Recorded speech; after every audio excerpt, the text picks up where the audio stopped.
To be frank, this game is fantastic. I never got to experience Resident Evil 3 back in the day when it came out, and I'm super glad I got to now. Currently, I'm about 2 hours into it on the Xbox One X, and by judging of other people's playthroughs, I got about 2 to 3 hours left.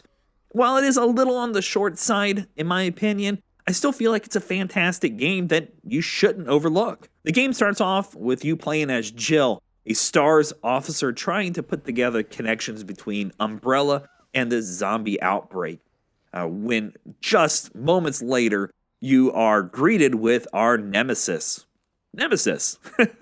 Ironic, isn't it? But Nemesis wants you dead, and he is going to do anything he can to make sure that happens. After escaping your first encounter with Nemesis, we're led out onto the streets of Raccoon City. And to be honest, this looks and feels fantastic. The events of Resident Evil 3 are slightly before Resident Evil 2's outcomes. So you still get to see some of the city and before it's fully dilapidated. Neon signs are still on. Buildings look as though they were just recently locked up. The world has this ominous feeling that it's going to hit the fan soon, and you better figure out what you want to do. Now, kind of similar to Resident Evil 2, where we get to play as Leon and Claire, you do get some sections that you play mostly as Jill, and a toss-up of Carlos, our Umbrella operative that we meet and help out a little bit. When it comes to graphics, again, I feel like they did a bang-up job on it. It feels very much like a Resident Evil 2, but in 3. Everything looks good, it looks crisp. The zombies themselves stutter and move as though they are zombies. They look just fantastic and horrifying. The character models themselves also look fantastic. Both Jill, Carlos, and the other individuals we run into. A few familiar faces in Resident Evil 2 all look great. And their voice cast is top notch. Both Jill and Carlos are able to deliver their lines to a T. It is a fantastic job on both their parts. The sound of the world itself is also fantastic, from the shambling zombies to the just going into these buildings and hearing doors open and close, or the banging on the doors from the zombies. Everything is to a T amazing.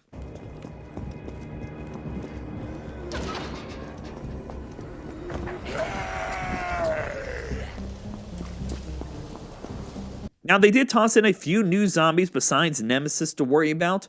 We get to see a little bit of the zombie dogs, along with these spider creatures. Now, there is only one section I've ran into with them, and to be honest, these are more terrifying than Nemesis to me personally, because I hate spiders. What these creatures do, they actually grab a hold of you and inject you with parasites. And the only way to get rid of the parasites is to eat a green herb. Now, the downside is, as soon as you eat that green herb, it is not an instant effect. You have to take a moment and puke out the parasites. And this kind of reacts very similar to the toxin did in Resident Evil 2, where if you keep letting it linger, you're going to take more damage, and you're also significantly slowed down. There is another zombie that we run into, and it kind of looks like what I would compare to a face hugger concept, where you had Nemesis add his parasite to these zombies, and they have super long reach with a whipping tail, and they just want to get up, grab you, and put their open gaping mouth over your head. Now, with Nemesis himself, I actually didn't find him quite as terrifying as I expected. Don't get me wrong, there's some good jump scares in here. All right, let me grab my...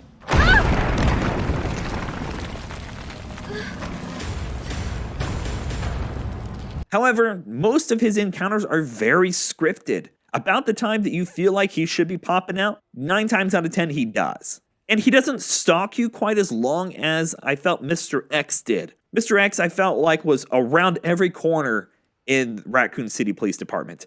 Here, after a little bit of running away and getting through a few doors, he's gone. He doesn't come to try to find me or hunt me down anymore.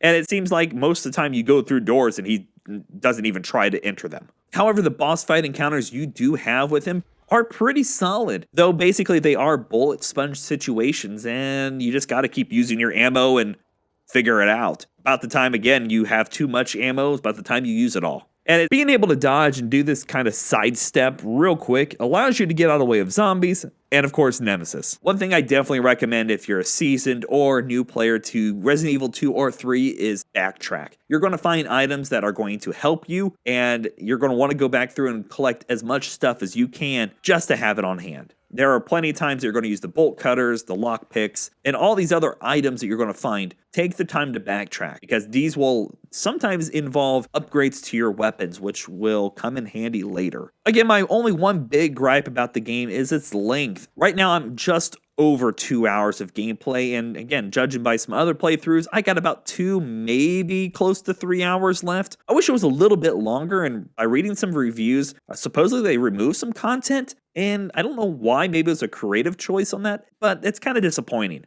Now, just because a game's shorter doesn't mean that it's bad. Don't take it that way, but I love this game and I want more of it. But it just felt some areas felt kind of rushed. And again, the encounters with Nemesis, I expected to be these terrifying moments that I would have to run like Mr. X.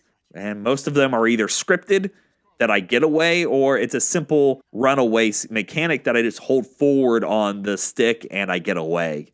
There's really not a lot to it. So to kind of wrap it up, beautiful graphics, amazing sound and voice acting, solid gunplay with some great backtracking mechanics to it, and overall, a cast of creatures and villains that is top notch. I definitely recommend playing this if you loved Resident Evil 2. I feel like you'll love Resident Evil 3. And if you didn't like 2, at least play the free demo and see if you like 3. You never know until you try it. So that wraps up my first impressions for Resident Evil 3. If you want to see some gameplay footage, click the link to your left. That'll take you to a running no commentary playlist for Resident Evil 3.